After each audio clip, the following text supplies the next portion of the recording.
méthode qu'on utilise le plus souvent, c'est la méthode de Coleman. Un prisme de sol ABC qui glisse sous l'action de son poids sur le mur AB et sur une surface de rupture BC. Et à partir de cette surface de rupture, on va regarder les différentes forces qui est appliquées en équilibre sur cette surface de rupture. Vous avez le poids du prisme, vous avez la réaction du sol sur le prisme. Ensuite, vous avez le P, qui est la réaction du mur sur le sol.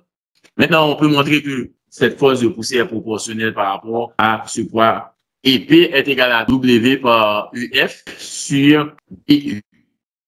Comme on a vu tout à l'heure, le poids va nous donner un demi gamma H par AC. En remplaçant W par sa valeur dans P, on va retrouver P qui est égal à un demi gamma par H par AD sur PD par EF.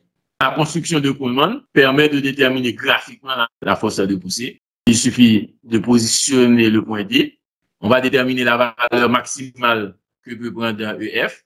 Comment on peut arriver à réaliser cette construction de Coleman?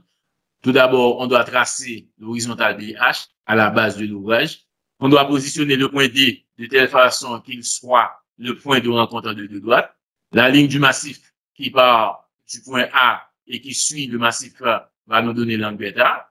Ensuite, la ligne de talus qui part du point B et qui forme un angle phi' à l'horizontale. Maintenant, on peut tracer la ligne d'orientation BP. BP, c'est une ligne d'orientation comme on avait vu dans la méthode Coulomb. On va dire un point C situé sur la ligne AD. Voici la ligne AD, on trace le point C. Ce point C choisi, maintenant, on peut relier ce point C au point B. À partir de là, on peut tracer une parallèle à AB, ce qui va nous donner CE. On va tracer une droite parallèle à BP à partir de E, qui va nous donner EF. EF est parallèle à la ligne d'orientation. CE est parallèle à AB.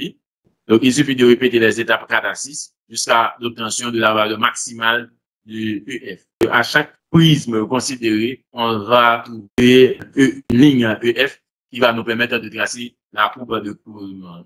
Et les points F décrivent la courbe de Coleman. Chaque prisme considéré va nous donner un point jusqu'à ce qu'on arrive à tracer cette courbe de Coleman. À partir de là, on doit tracer une tangente qui est parallèle à la ligne BD. On va regarder la ligne EF qui correspond à cette valeur de poussée.